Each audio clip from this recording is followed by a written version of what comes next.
reason why people stick to the narrative is not situated at the rational level. It's not because the narrative is right or correct.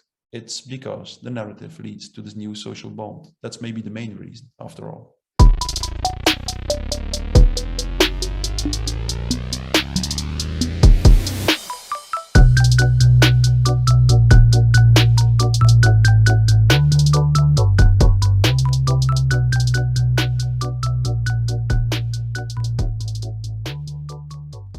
So hello, Dr. Mattias Desmet. You're the author of The Psychology of Totalitarianism. You're a professor at Ghent University in Belgium. Let's begin with the title of your book. What do you mean by totalitarianism with reference to recent global events and the historical period we're living in? And do you think we're at risk of a social regression of this kind? And do you mind pointing out the difference between dictatorship and totalitarianism, as these two are very often confused and misused terms? Yes, of course. The distinction between a classical dictatorship and the totalitarian system is crucial, I think. And the difference is situated at the psychological level. That's extremely important to understand. A classical dictatorship is based on a very primitive and psychological mechanism. It's just a population that is in the grip of fear of a small group, a dictator and his regime, because of the aggressive potential of this dictator. So this means that the point of gravity of a classical dictatorship is really situated in the dictatorship itself, in the regime. And this is radically different in a totalitarian system. In a totalitarian system, the psychological mechanism is based on a huge societal psychological phenomenon, which is usually referred to as mass formation. This means that a large part of the population is in the grip of a certain ideology or a certain narrative, which they fanatically believe in. And in this way, and from the masses, sooner or later, a kind of an elite emerges, which takes the lead of the masses. And in this way, which seizes society in general and creates a new kind of state. This happened in the first time in the beginning of the 20th century. Before the 20th century, there was no such thing as a totalitarian state. There had been classical dictatorships before, but there never existed totalitarian states. And this has everything to do with the fact that throughout the last few hundred years, the phenomenon of mass formation became increasingly strong. Before that, masses existed as well. Masses or crowds, which are a very specific kind of group dynamic, existed as well.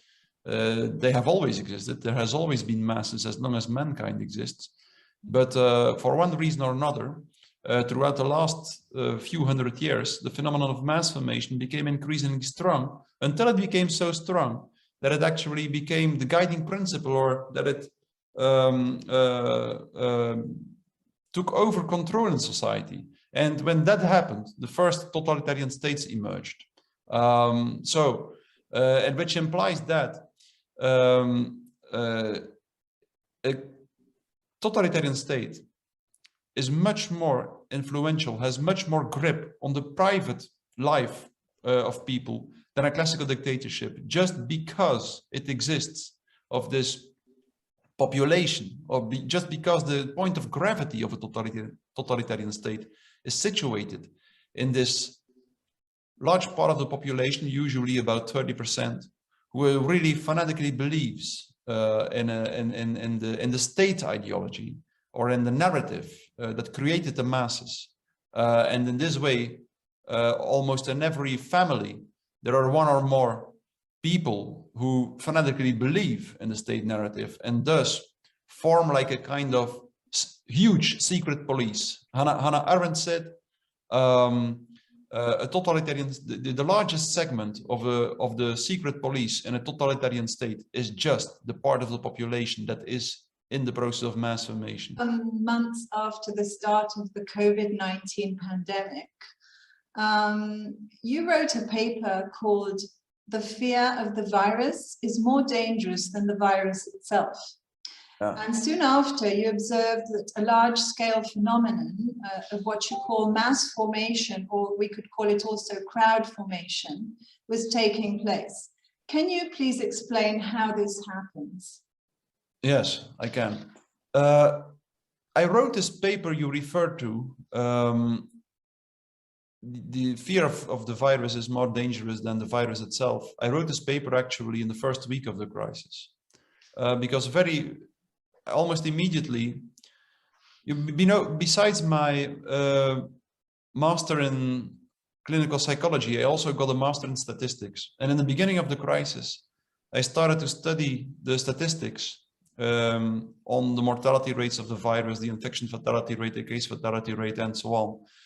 And I immediately had the impression that the dangerousness of the virus was highly overrated or overestimated. And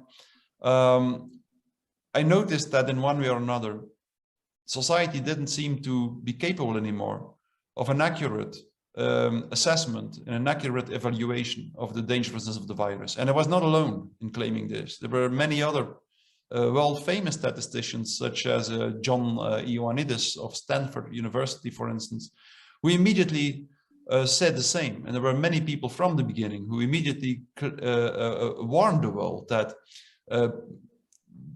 probably the measures themselves would claim more victims, more casualties than the virus could claim, even if no measures were taken at all. So I immediately noticed that there was something very dangerous going on in society.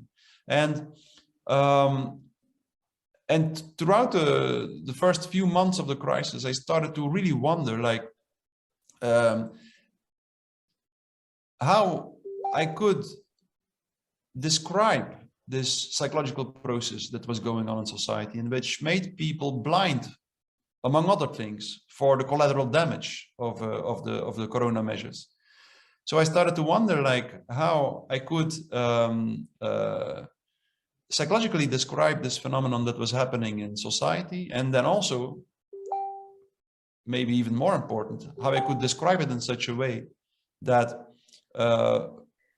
many people could understand it, could understand what I was saying.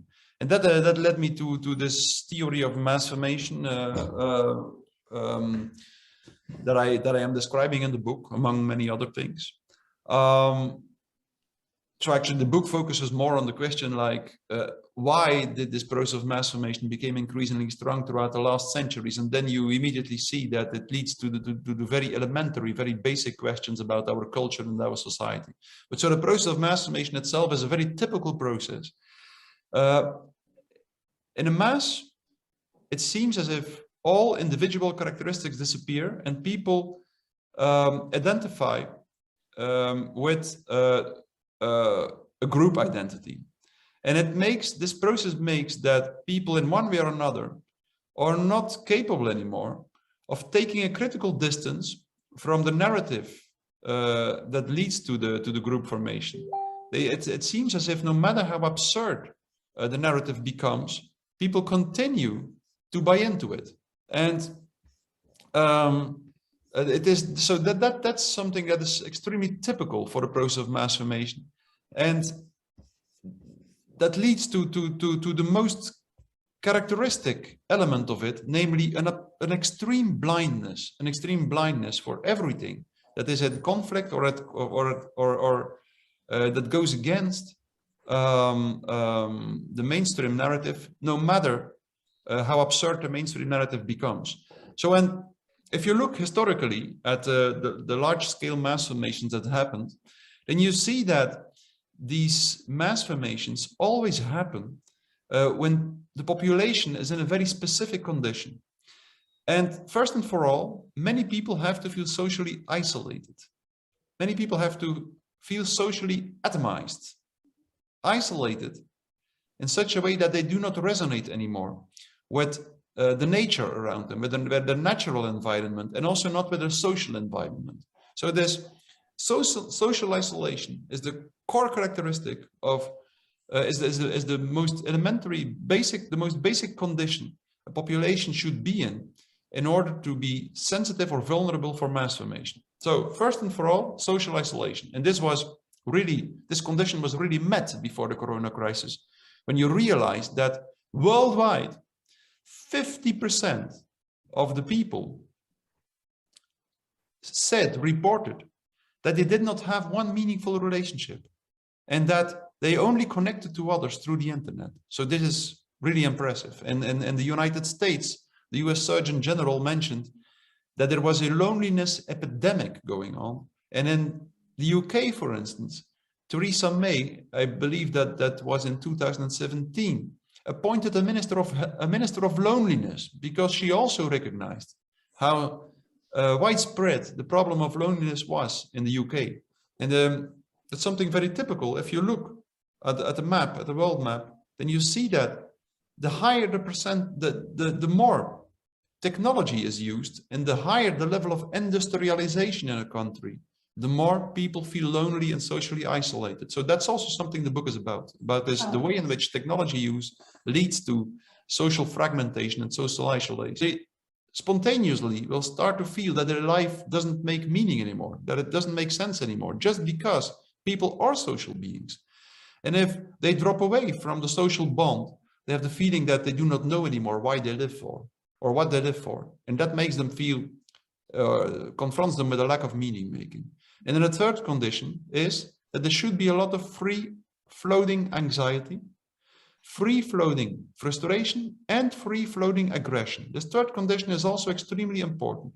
So the negative effects, such as anxiety, frustration, and aggression, should be freely floating. And by that I mean that people experience anxiety, frustration, and aggression without knowing what they feel anxious for, what they feel frustrated for, and what they feel aggressive for. And also that condition follows logically from the first condition, the social isolation. That's a little bit harder to explain, but it's explained in the book. Why people who feel socially isolated, they will be confronted with a kind of anxiety, frustration, and aggression that they cannot connect to a mental representation.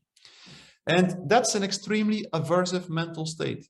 If people feel anxious without knowing what they feel anxious for, they feel out of control, radically out of control. And the anxiety threatens to turn into panic, which is maybe the most aversive mental state. So if a population is in this mental state, and these conditions were really met before the corona crisis, that was extremely clear. There never had been as many people who felt socially isolated. There never had been as many people who were experiencing a lack of meaning making. For instance, 60% of the people at least considered their job to be a so-called bullshit job. That means a job of which they didn't understand at all what it was good for. And then the number of anxiety disorders and so on, and frustration and aggression was extremely high. So before every large-scale process of mass formation, these conditions are met. They were met in the Soviet Union in the beginning of the 20th century. They were met in before the rise of Nazi Germany, and they were met before the corona crisis. And when a population is in this state, something very typically might happen. If under these conditions, a narrative is distributed through the mass media, indicating an object of anxiety, and at the same time providing a strategy to deal with this object of anxiety, then something typically happens. All this free-floating anxiety, all this anxiety in the population, which was not connected to a mental representation, connects to the object of anxiety, for instance, a virus, or it could be the Jews in Nazi Germany, or the aristocracy in the Soviet Union. All this free-floating anxiety connects to this object of anxiety, and there might be a huge willingness in the population to participate in the strategy to deal with the object of anxiety. So people all together start to fight, or a large part of the population all together starts a heroic battle with the object of anxiety. And in this way, they also channel all their frustration and aggression in the direction of the object of anxiety on the one hand, but also on everyone who doesn't want to participate in the strategy to deal with the object of anxiety. In this case, for instance, people who refuse the vaccine. That's only one example. And then, in a second step, so that's the first psychological advantage. All the anxiety that was freely floating in society is now connected to a mental representation. And then, in a second step, something even more important happens. Because many people participate in this war, the struggle with the object of anxiety together, a new social bond emerges. A new social bond emerges, which makes people feel connected again. And this new social bond is the real reason why people continue to buy into the narrative. Why could people continue to believe in the narrative? This new solidarity, this new citizenship frees the people. It liberates them from the social isolation they felt in, and they were very often not aware of. So in this way, you see that in general, the reason why people go along with the narrative is because it leads to the new social bond, because it allows them to channel all their frustration and aggression, and because it connects their anxiety to an object.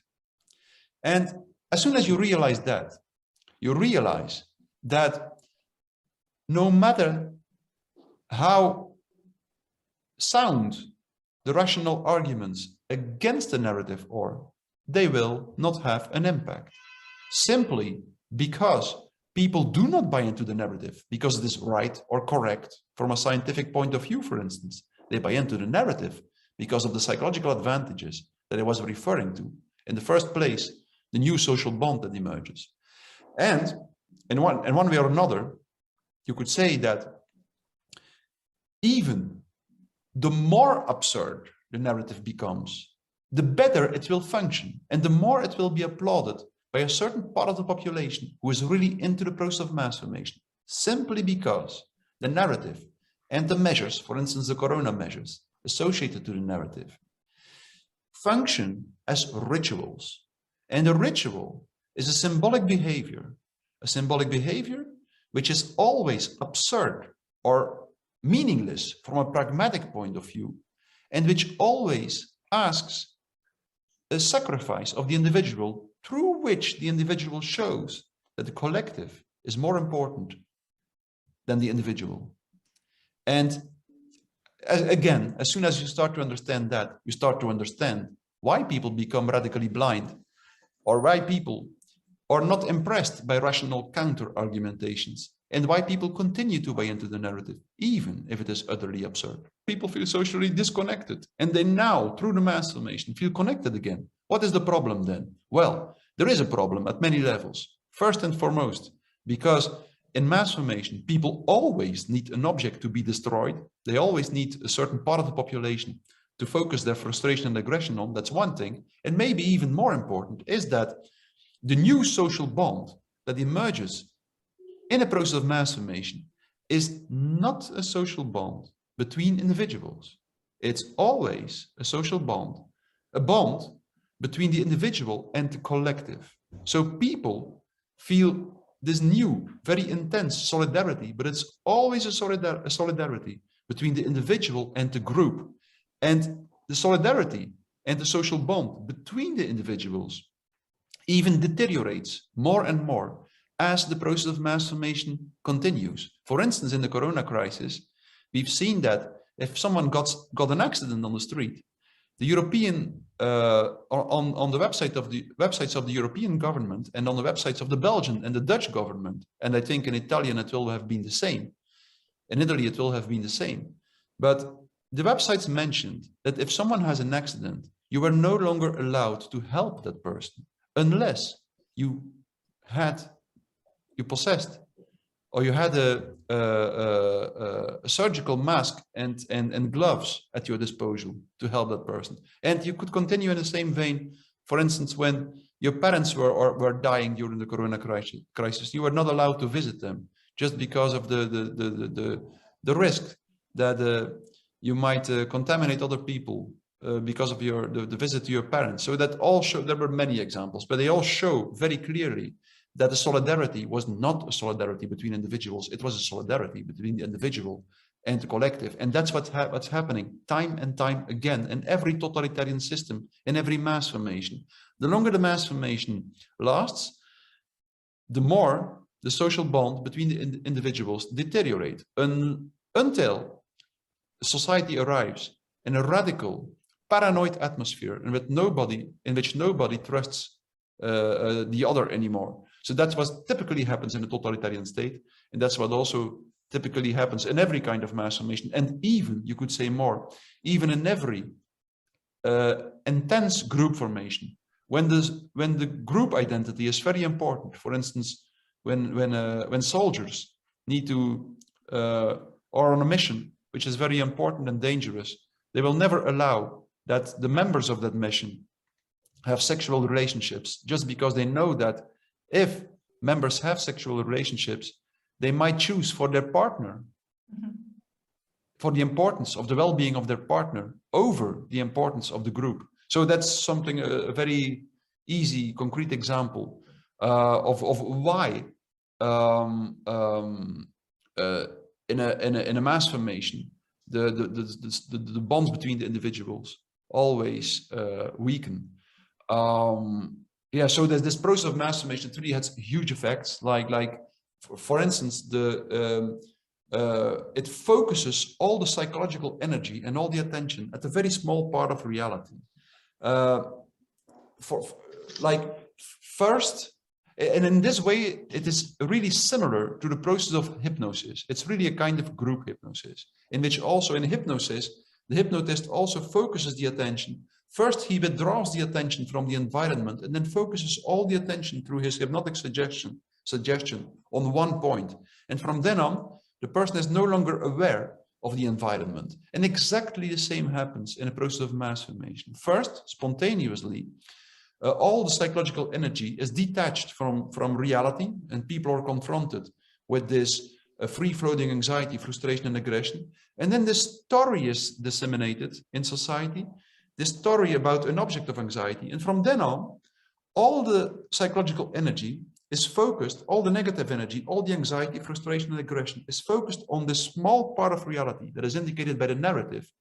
And from then on, people see all the rest of reality doesn't have a psychological impact anymore, simply because all the representations referring to reality outside of this small circle of attention indicated by the narrative is not connected to psychological energy anymore. So no matter how well the rational arguments against the narrative are, they will make use of representations that are not inside the circle of attention of the people who are in the mass formation, and they will simply have no effect at all, no psychological effect at all. And this process is so strong, it's so strong, for instance, under hypnosis, you can see that very clearly. It's so strong that if you use a simple hypnotic procedure, as happens all the time here in certain hospitals in Belgium, to focus a patient's attention on one small part of reality, you can perfectly perform a surgical operation in which you cut straight through the skin, the flesh, even the breastbone of the patient. To perform an open heart operation, the patient will simply not notice it. And in exactly the same way, when someone is in mass formation, the leaders of the masses can make him lose everything, his health, his wealth, his future, the well-being of his children. That was exactly what was happening in Nazi Germany and in the Soviet Union, and what was really mind-boggling to the observers from abroad. It was baffling when they noticed that the population in these totalitarian states was ready to sacrifice everything they had, even their own lives, without hesitating. And that was simply, they had never been seeing someone like that before, simply because it was the first time that a totalitarian state emerged. Your view, and from the data you've analyzed, would you say there is a deliberate intention to control masses today? it seems that many people refuse to even discuss or deal with this concept and as a possibility. It's kind of something people refuse to even talk about.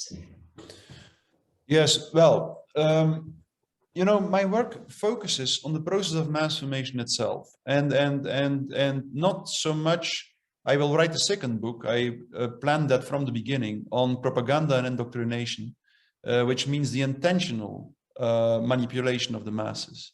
Intentional manipulation of the masses definitely exists, and it is at work here. Like the people who are in charge of society, let's say the so-called elite, have a technological apparatus at their disposal, and also mass media through which the masses can be led and also manipulated in an efficient way, more than never existed before in society. By the way, mass formation can never last very long if there is no manipulation through mass media. So the manipulation through mass media always has to exist. So but what has to be there? Otherwise, mass formation ceases to exist after a certain time. But if mass formation, as I said, is a phenomenon of group hypnosis, and hypnosis is always induced by the voice of a leader, always, and that also is true for mass formation. So that's exactly why totalitarian leaders intuitively, sometimes consciously, intentionally, but very often intuitively, start every day with half an hour of propaganda, because they know that if they infuse society with the voice of the leaders constantly, people will remain in this state of hypnosis. So that definitely exists.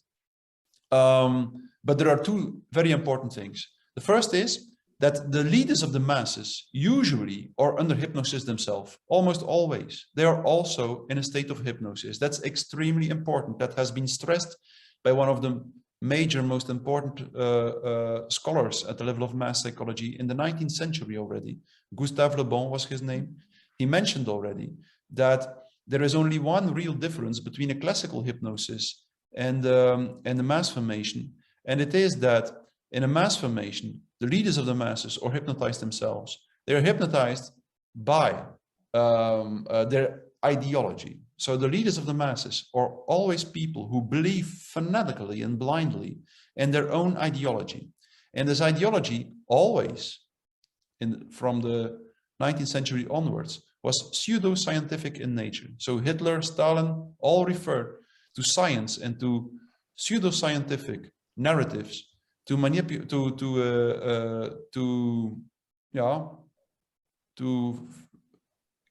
get a grip on society. So in this case, Stalin used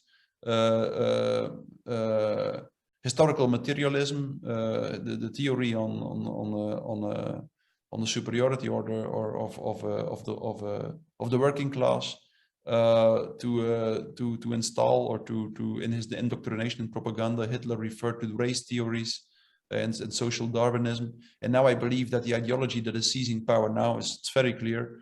It's a technocratic ideology, an ideology which believes that society should be led by technocratic experts with through technological control, and also transhumanism, such as Harari describes it in books like Homo Deus.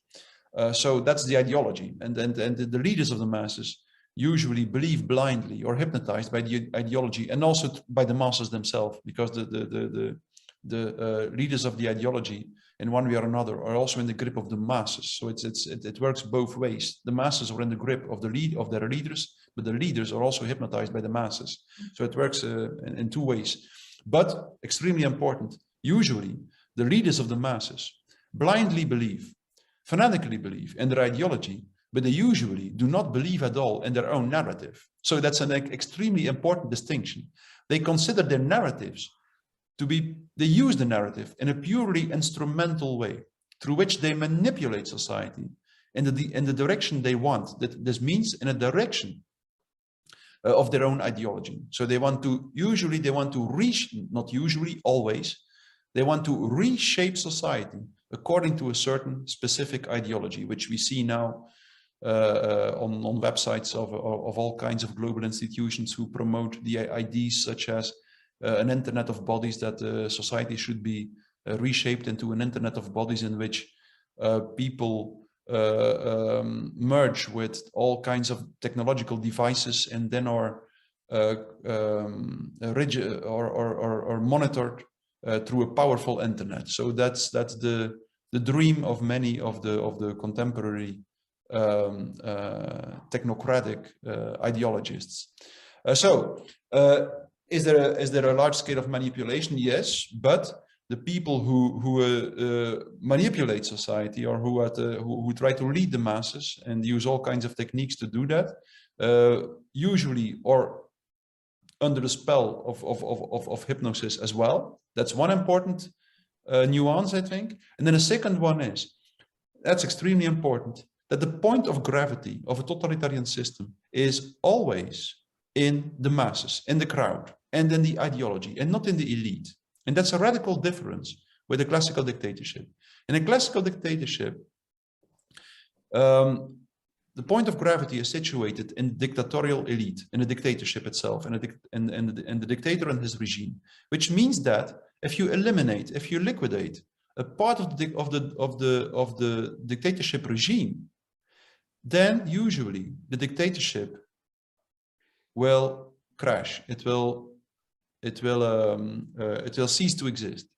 But if you eliminate a part of a totalitarian regime, then it's this part of the regime is just replaced. And it is as if nothing changed at all. And that is because the totalitarian regime is only the top stone of the pyramid of the totalitarian system. And the body of the pyramid is always the masses or the crowd, which is in the grip of this ideology or this narrative of the leader. So that's exactly why Stalin, without any problem, could eliminate 50% or even more of his Communist Party members. Eliminating the totalitarian regime is never a solution to for a problem of a totalitarian state.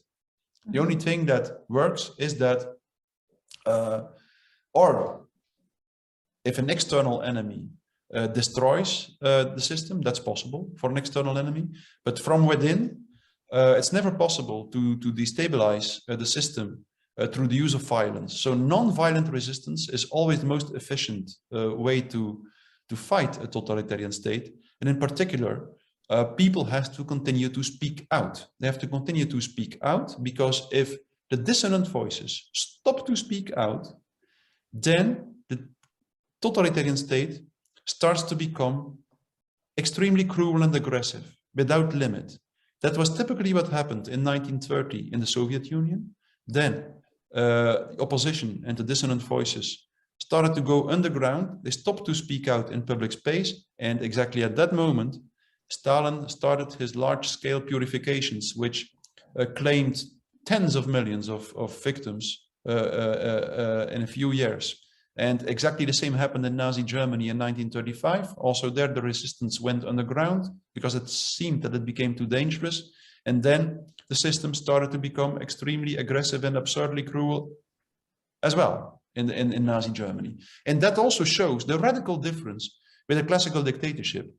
If in a classical dictatorship, the dictator succeeds in silencing the opposition, he usually will mitigate his aggression. He will become more mild. He will become less aggressive, because at that moment, the dictatorship has enough common sense. He's not under hypnosis or something. And he has enough common sense to realize that he has to show to the population that he will be a good leader, that he will be good to them. Once he is in power, he realizes that if he doesn't want to exhaust himself and his regime, he has to become more friendly. And exactly the opposite happens in a totalitarian state. Once the totalitarian state silenced all dissonant voices, first then it starts to unleash its aggressive potentials. And that's because at that moment, the hypnosis becomes complete. At that moment, the level of hypnosis goes deeper and deeper, and it reaches this point where a certain part of the population, again, usually about 30%, starts to satisfy all its aggressive and frustrated impulses by directing them at the part of the population that they consider to be their enemy, namely the people who are not into the process of mass formation or who go against it. And they typically do so as if it is an ethical duty to do so. So the masses typically commit cruelties as if it is an ethical duty, simply because in their mind, everybody who goes against the mass lacks solidarity, lacks citizenship, prefers his own individual importances before the collective, the well-being of the collective, and should be destroyed. So, and this shows us actually, once we understand that if we want that the hypnosis, the mass hypnosis, should be disturbed constantly, that people who do not buy into the narrative should speak out, no matter where, on television, on the radio, but also in the kitchen and in the shops and on the street. They should continue to speak out, because that's the only way to disturb the process of hypnosis. And even Gustave Le Bon said already in the 19th century that it's almost impossible to wake up the masses, but that if people continue to speak out in a quiet way, in a sincere way, the mass hypnosis usually won't reach this point where they start to commit cruelties as if it is an ethical duty. So to continue to speak out is of utmost importance, and we have to do it in a very specific way. When speaking out, it doesn't make sense to try to convince the masses or people through rational argumentation. We have to speak out as rationally as possible, and the rational arguments should be as sound and as pure as possible, but we should never expect that people will wake up, or that we'll be able to force people, to convince people to stop believing in the narrative, just because of the reasons I just mentioned. Because unconsciously, people do not buy into the narrative because it's right or correct or accurate. They buy into the narrative because it leads to the new social bond. Just like football supporters in a stadium do not sing a song because they like this, they think the song is right, or because it's a very beautiful song. They sing it because it connects them to the other people, to the group, to the collective. Because of this, it creates this resonating, vibrant feeling of being all together. So rational argumentation, for several reasons explained in my book, won't work. And still, you have to continue to speak out as rationally as possible, but always knowing that what will have an effect on the masses will not be the rational arguments. It will be the resonance of our voice. So what we should do is we listen to everybody as careful as possible, as polite as possible, as respectful as possible. And then you just say something like, well, okay, I look differently at this. I have a different opinion, and I will just tell you what my opinion is. You say it and you leave it like that. And the resonance of the voice will have an effect.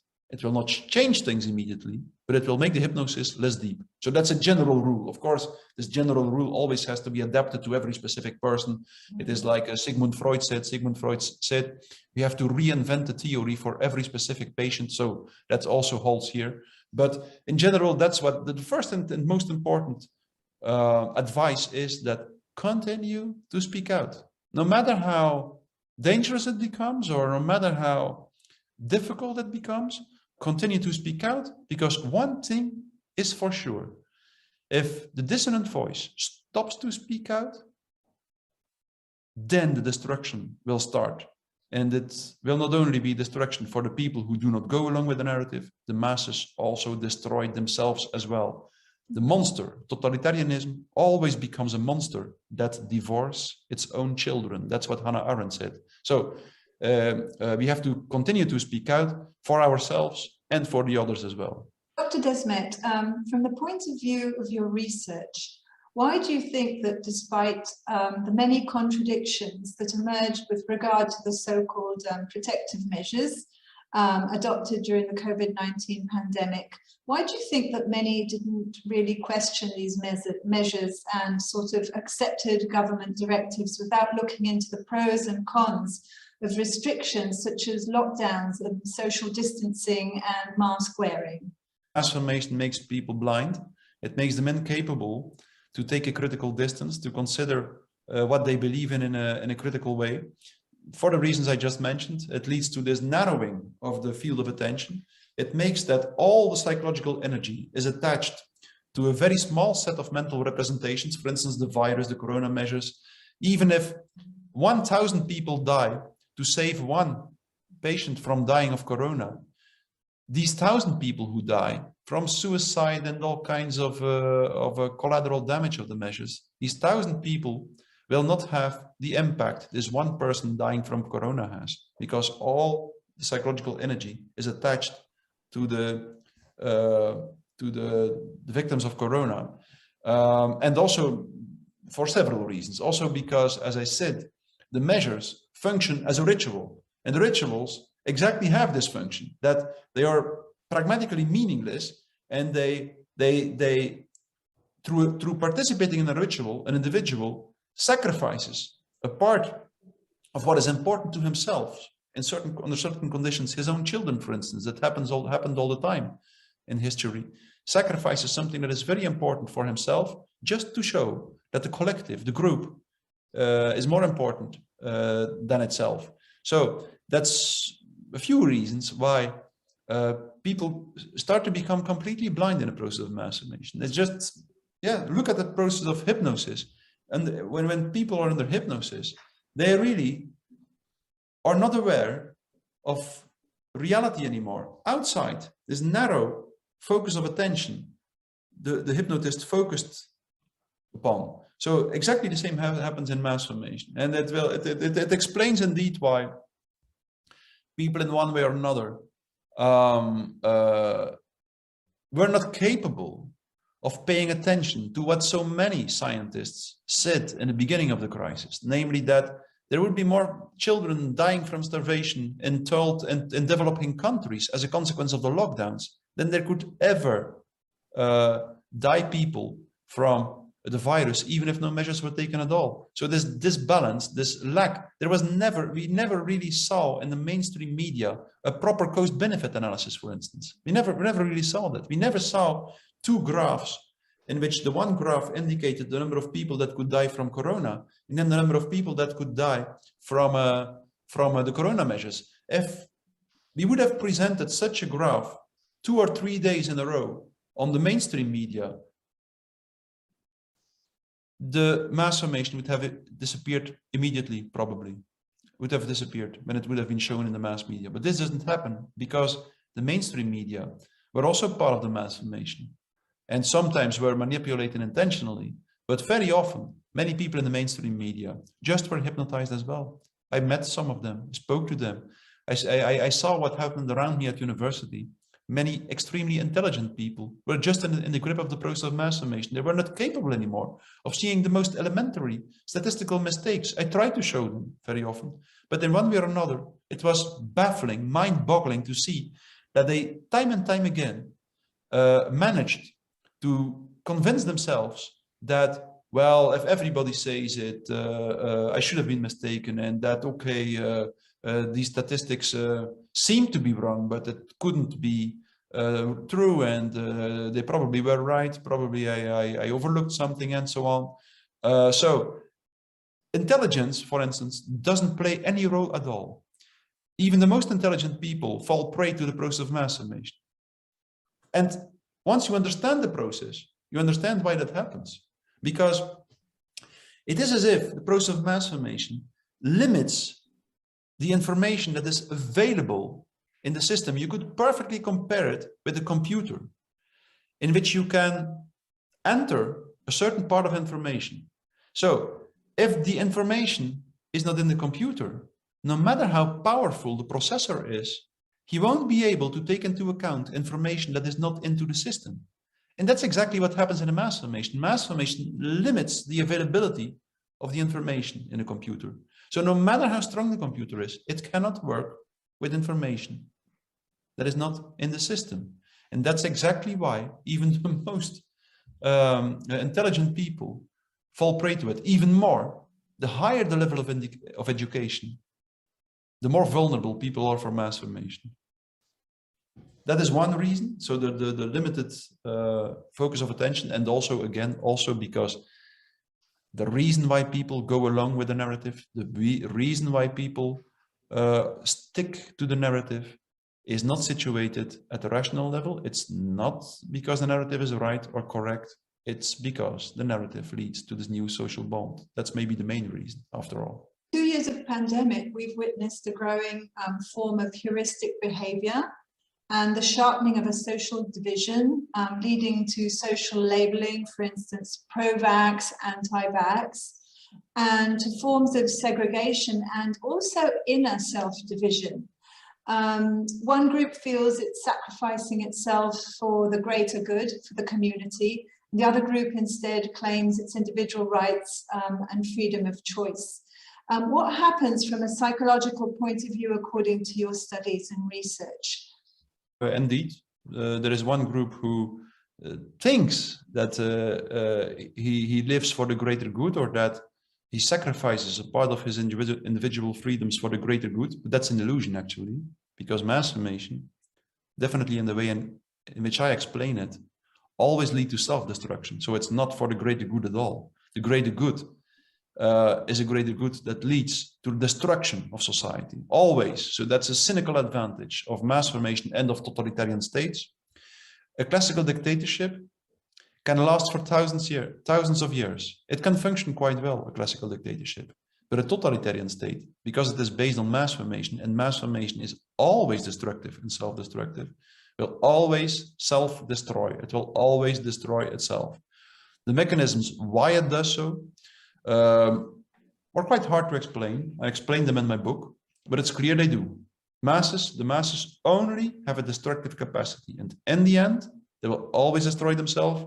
The totalitarian system will always become a system that divorces its own children. It will become a monster that divorces its own children. The easiest way to understand that is simply because in the masses, people constantly need an object of anxiety that has to be destroyed. Without that, the mass formation stops. And the mass formation is not allowed to stop. The masses want to continue with the process of mass formation, because if they would wake up, they would be confronted with the terrible psychological state they felt in before the mass formation. And the leaders of the masses also realize that the mass formation shouldn't stop, because as soon as the mass formation stops, the masses will kill their leaders. That's what happens time and time again. The masses will start to see the destruction that happened, and they will keep their leaders responsible. So they will unleash their anger also. Yeah, absolutely. Unleash their anger. Yeah. So, and then there is this smaller group who does not go along with the masses, and that's something very important for the small group. The small group always, it's very hard to describe or to define who belongs to the small group. It's also always a very heterogeneous group, but there is something very important for the small group. It should always take care, make sure that it doesn't become a mass itself. Because if it becomes a mass itself, then you have two masses, two crowds who are against each other, a large crowd and a small crowd, who are both structured according to destructive principles. And in that case, in that scenario, the small crowd will always be destroyed. So the people who do not go along with the mass always should be very careful not to become a mass themselves. That means they should make sure that all different opinions are welcomed, that the group does not expect that everybody starts to think in the same way, and the group should be formed on the basis of connections between individuals, and not connections between the individuals in the group. That's in a nutshell what's extremely important for a small group. Have you noticed that the phenomenon of mass formation in relation to the Russian-Ukraine, US-NATO conflict, could we see this as a new anchor for people's floating anxiety? at least for part of the world, did people's object of attention shift from the virus to the Russian threat? Oh yes, of course, that's very clear. So I don't mean to say that Putin is the good guy and Europe is the bad guy. I will not. I could talk about that, but that's not what I want to say in the first place. In the first place, it's clear indeed that we see the same narrow focus as attention. In Europe, it is as if we have no capacity anymore to listen to the Russians, to listen to Putin's narrative, and to in such a way that we can try to find out how we could agree and how we could move on, move forward together. No, it is suddenly as if Europe represents all the good and Russia all the bad in this situation, which of course is not true. And you can easily understand that if you pay attention to what I said before, namely that the reason, like the central condition from which mass formation emerges is social isolation. Okay, so many people have to feel socially isolated, but the process of mass formation, people participate in the process of mass formation unconsciously because they hope to feel connected again. Okay, they try to feel connected again, and in the first it looks as if they indeed feel solidarity again and feel connected again. But on a closer examination, you see that actually, as the mass formation proceeds, the bonds between the individuals, as I explained, start to deteriorate more and more. So after a process of mass formation, people feel even more socially isolated than before. And we see this now extremely clearly. For instance, at university where I work, many students complained that they felt exhausted because of all the online classes and all the online communication. But now that they are allowed to come to university again, they do not come anymore. They stay at home. We see only 1 out of 10 of the students is physically present, physically comes to the university. And we see the same at the level of people who work in a company or at the level of their job. In one way or another, people longed to see their colleagues again, but now they can see their colleagues again. And in a strange way, they prefer to stay at home. This shows the extremely destructive effects of mass formation on a society. So it starts from social isolation. It seems to be a remedy for social isolation, but it leads to more social isolation. And that's why now, with the Russia narrative and with the Ukraine narrative, we see that an even stronger kind of mass formation starts to impose itself to society, which of course is extremely dangerous. Having lived through a long period of tension, fear, and discord, could we now see the pandemic event as an opportunity to become more aware of our psychological mechanisms? After all, our human nature, our true human nature, I think we can say for the whole of humanity really, is to want a free, peaceful life in harmony with others, don't we? This is what everybody essentially really wants within their heart and their true nature. Yes, of course. That's also something that I explain extensively in the third part of my book. This crisis is not without meaning. In this crisis, we actually see that a specific kind of ideology, a technocratic ideology, a mechanistic ideology, an ideology which believes that the human being should try to rationally understand the world and also rationally control and manipulate the world so as to improve the human condition. So we see that this kind of ideology now really comes to the fore, seizes power much more than before. But at the same time, we also see the limits and the destructive potential, the destructive effects of this kind of ideology. And I truly believe that in this crisis, what you will see is the final and the ultimate replacement of an ideology based on rational control by a different ideology, an ideology that is based, or a kind of a view on man and the world that is no longer based on the illusion of rational control and manipulation, but that is based on a totally different kind of knowledge, which is a much more intuitive and, in the first place, a resonating kind of knowledge. So, and the most major scientists actually came already to that conclusion. They already warned us that the part of reality that can be understood in a rational way is extremely limited, and that the rest of reality we can only know by empathically resonating with it. And it is this new kind of knowledge. Once we understand that, such as, for instance, complex and dynamical systems theory showed that